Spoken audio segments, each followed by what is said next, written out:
Yun lang po ang aking masasabi dyan. So, iwanan po natin yan. Sabi nga nila, a picture is worth 1,000 words and rest in sa loquitur. The thing speaks for itself.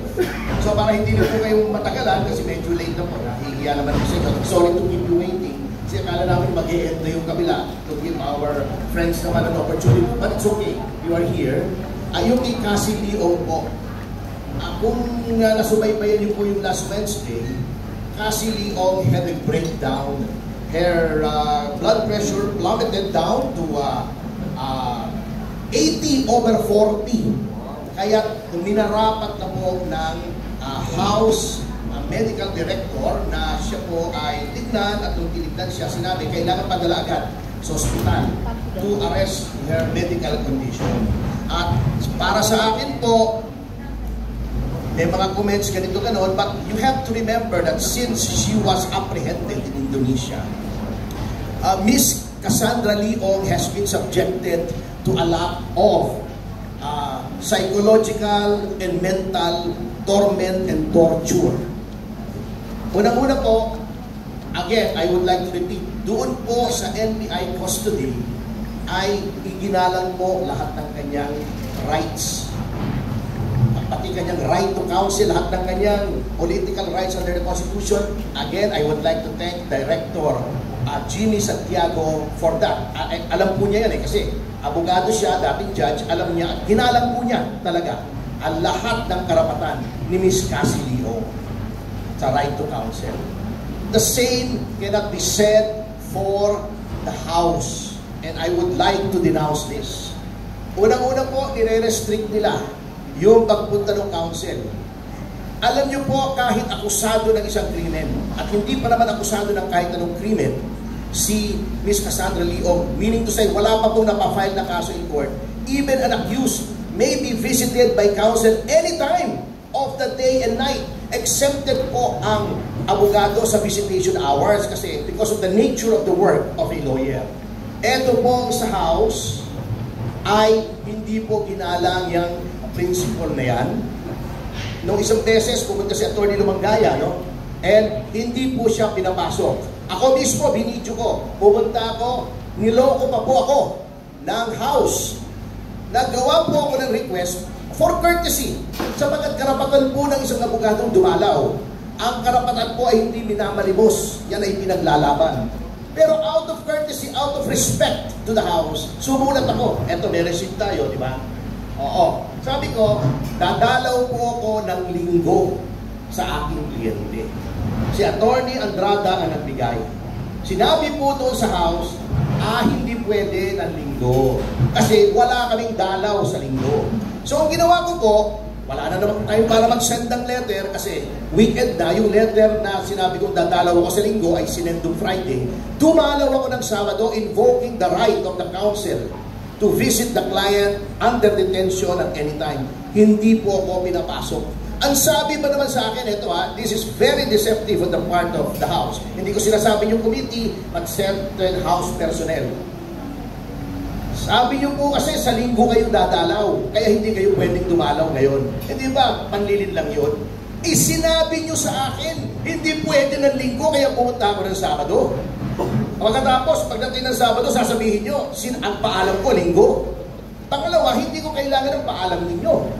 Karapatan ito. This is not a privilege. This is a right, no less than a constitutional right. Pag kailangan kong paalam sa inyo. Yun po ay nasa video ko, pinost ko po yun sa aking ex account at doon sa GC po natin na may mga kaibigan tayo sa media na ayaw po akong papasukin. Number 2, yung pong committee secretary ng Quadcom, alam na po niya, is very much aware. Ano pangalan ng secretary? Yung napakataba. Hindi tayo nagbabody shaming at dinidescribe ko lang kasi hindi ko kilala yung napakataba. Katarata. Baka hindi niya nakita na mali yung ginagawa niya dahil katarata. Hindi clear ang kanyang pananaw na alam na niyang may counsel si Miss Cassandra Leong. Nagdala pa ng PAO doon to act as her counsel. That is undue interference with the right to counsel. Okay. Pag-usapan na natin yung post. Hindi ko po malaman kung bakit ang ilang miyembro ng Quadcom ay nanggagalaiti sa aking mga ex-posts.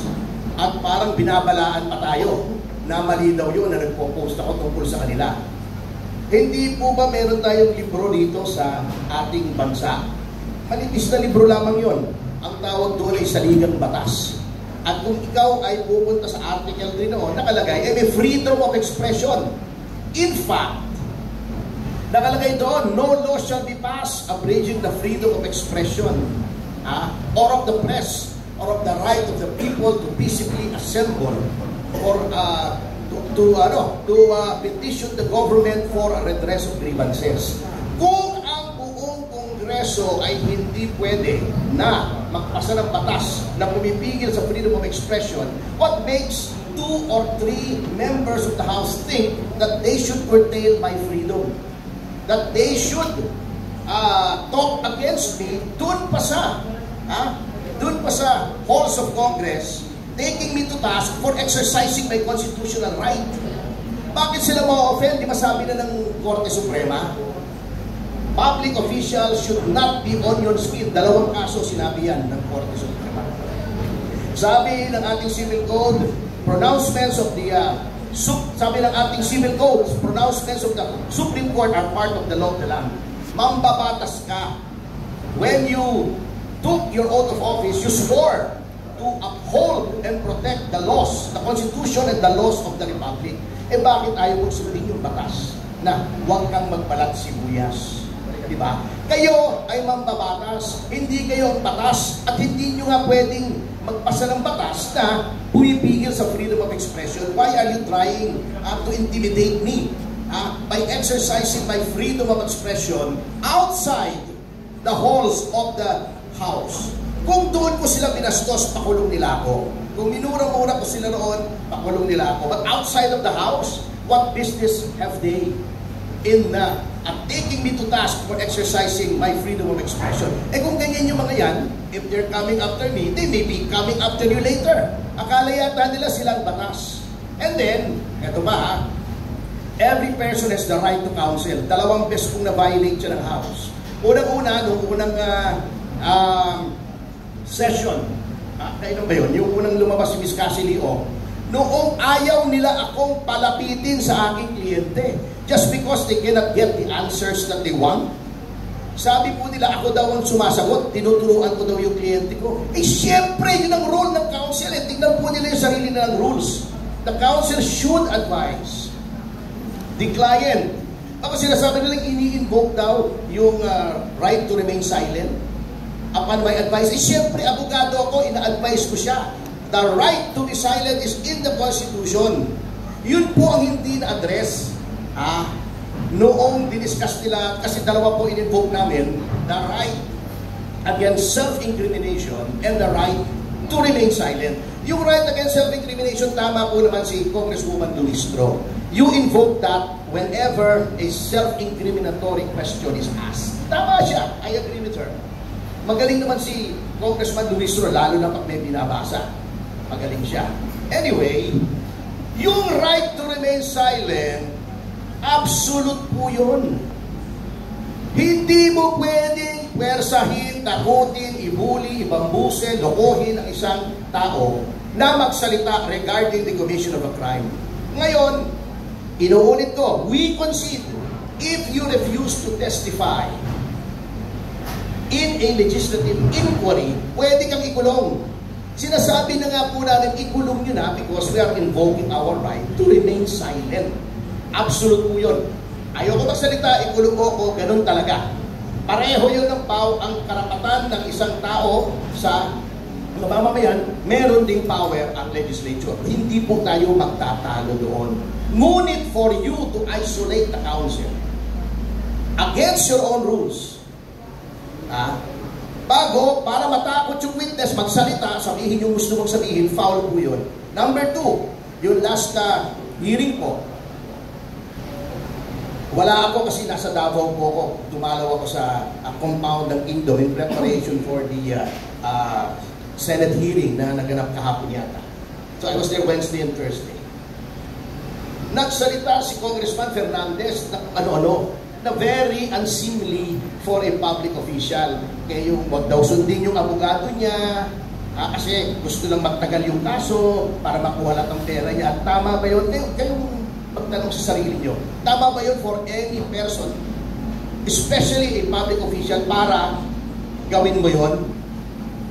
By that alone, you are undermining the right to counsel because you are trying to destroy the bond, the sacred bond between lawyer and client. Binibigyan mo ng duda eh. Just because sumusunod yung tao sa advice of counsel na yung waiver na pinangako namin ay binawi namin. I-explain ko kung bakit namin binawi yung waiver. Kasi po, nung sinabi namin mag-execute kami ng waiver, the next day, ang Department of Justice ay nag-file ng 84 cases of money laundering against Ms. Cassandra Leong, among others. Ano pong pruweba ba pag money laundering? Hindi ba yung movement ng funds sa bangko? Di ba may right against self-incrimination? So by executing that waiver, you are now violating our right against self-incrimination. Parang ibinigay na namin lahat ng ebidensya ng gobyerno. Ano nangyari sa presumption of innocence? Anong nangyari sa due process? Kaya binawi po namin, nanggagalaiti sila, hindi nila maunawaan. Kaya in-advise na namin, bago sasabihin pa nila, wrong advice, hindi po tama yun eh. Kung talagang naniniwala si Congressman Dan Fernandez sa sinasabi niya, I challenge him. Huwag doon mo sa loob ng committee hearing sabihin where you are protected by the cloak of parliamentary privilege. Di kita pwedeng galawin doon. Punta tayo sa labas. Dan, doon mo ulitin para wala kang parliamentary privilege. Or better still, magkita tayo sa neutral territory, ulitin mo sa harap ko. Tignan natin kung ano mangyayari. Yun lang. Kasi, titirahin mo ako, sisiraan mo ako, nakatago ka. Meron kang bulletproof yung parliamentary privilege mo. Anong klaseng usapan yan, di ba? Kung lalaki sa lalaki, tingin mo na ganun nga ako, sabihin mo sa labas. And then, regarding sa post na sinasabi nila, na-offend daw sila, karapatan ko pong mag-post sa social media. Ngayon, may remedy naman ang ating batas. If you think I violated the libel and cyber libel laws, itimanda nila ako. If they think na yon ay violation ng Code of Professional Responsibility, pa-disbar nila ako. Karapatan nila yan. Kung tingin nila ay na-defame sila, wala namang criminal liability, pero nagkaroon sila ng danyos, there is such a case as civil libel, a civil suit for damages due to defamation. Marami po silang remedyo. But do not tell me that I should not post this. You are warning me na contempt the committee. You cannot commit a contempt of the committee outside of the committee. And for the record, I do not have contempt for the committee. I respect the House of Representatives. There are people there who are distinguished, decent, and dignified, katulad yung dating Pangulong GMA, si Trixie Cardema, Bebot Alvarez, marami tayong kaibigan, El Rey Villafuerte, mga kaibigan natin yan. I may have contempt for some members of the committee, but not the committee itself. So for the record, maliwanag yan. And I have contempt for some members of the committee because their acts are contemptuous. So, liwanagin ko po yan at sana marinig nila yung challenge na yun. Kung magtago dyan sa parliamentary privilege. At any rate, we are seriously contemplating an ethics complaint. Tignan natin, let this be a litmus test of the impartiality and the self-policing character of the House. Kasi sila rin yan eh. Si Congressman Espares ang chairman ng Ethics Committee. Tignan natin na kung gaano kabilis silang mag-sanction kay Congressman Teves na wala pa namang finding of guilt. Ano pa lang, accusation pa lang, in-expel na nila as contradistinguished from Franz Castro na convicted na, ayaw pa nilang gawa ng aksyon, tingnan natin, testing lang natin. Pag dinismiss nila yan, well, siyempre, expected na natin yon, Old Boys Club. Pero we still have to do it out of principle because I think Chairman Fernandez was way out of line there. Wala namang ganunan, pastusan na po yun. And we will not stand for it. Magalit na sila o hindi, ganun po talaga. alam nyo, and they failed to realize na para pang-11 ko na pong hearing to sa legislature. At wala pong gumawa sa atin yan. And yung mga hearings naman yan, usually wala naman po nangyayari. Okay, pustahan na natin sa Euro General, si acquitted lahat. Fertilizer funds, andun ako. Acquitted yung kliyente ko, si Jaime Paule. Si GMA, NCTE, inimbestigahan ng legislature. Acquitted si GMA. Chopper case, inimbestigahan ng Senado. Acquitted si FG. Hindi po kasi hukuman. They should stick to legislative work. Sana magkaroon ng legislation to sa dami ng ginugol nilang funds dito. Yung bayad lang nila sa Jollibee, napakarami ng in-order na Jollibee, napurga ako ng Chicken Joy Sana naman may lumabas na legislation dito kasi I do not see what legislations gonna come out doon sa mga tanong nila sa aking kliyente. Boyfriend mo ba si Wesley Go? Anong legislation doon? Diba? Panay ka pa cute, sabi ni Adjong. Anong legislation? Pagpapabawal nilang cute? Hindi ko talaga maintindihan Anyway, ang nangyari po kay Miss Cassie Leong ay nasa ospital po ngayon. And she is having mental health issues. At sino ba namang hindi magkakaroon ng mental health issues? Kung gano'n ang trato sa'yo, 2 beses na. Na kung tratuhin ka para kang busabos doon, notwithstanding the constitutional injunction that resource persons' rights should be respected. Yung sinabi ng court sa Neri, in the Neri case, na dapat hindi binabastos ang resource person, which is part of the law of the land, at ang mismong rules ng House, that resource person should be treated with dignity and respect, na binabaliwala na sinong hindi magkakaroon ng mental health problems. 23 years old na babae, orphan, gaganunin mo, arestuhin mo without charges na napaliwanag ko na. I must remind our good legislators na yung kabubuli ninyo sa mga resource persons ay nagkaroon na ng isang suicide. Si General Angie Reyes, natatandaan nyo yun. Di ba nagpakamatay? Yun, general pa yun, Dumaan pa yun sa training ng PNA. Battle-hardened. Lalaki, matibay. Nagpakamatay sa kabubuli nyo. Ito pa kayang isang batang ito na hindi magkaroon ng mental health problems. Hindi naman sanay. Sabi nga niya, anyway, si Attorney Raf, laging nandoon, Miss Cassandra Leong, ewan ko ba kung bakit siya lagi nagpo-volunteer dumalaw, at pag pupunta sa ospital ito, parang ayaw nang umuwi. Hindi kasi concerned siya doon sa kliyente, at medyo nag-breakdown. Anyway, I now turn over the microphone to Attorney Andrada, our young and handsome associate, kung anong mental condition na ni Miss Cassandra Leong.